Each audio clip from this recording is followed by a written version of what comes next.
दिवाळीचा बोनस कमी आल्याने कर्मचारी भडकले। टोल नाक्याचे सगळे गेट उघडले आणि गाड्या सुसाट सोडल्या। 30 लाखांचा toll बुडवला।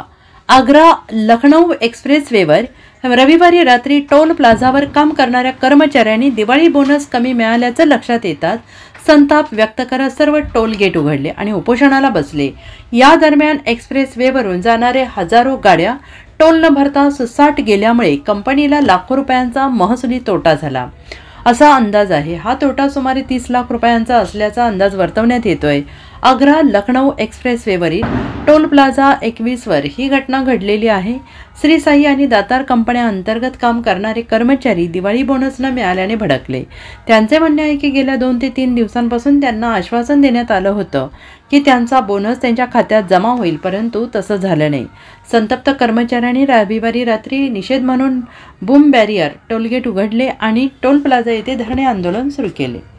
Bureau report SPN Marathi, Agra.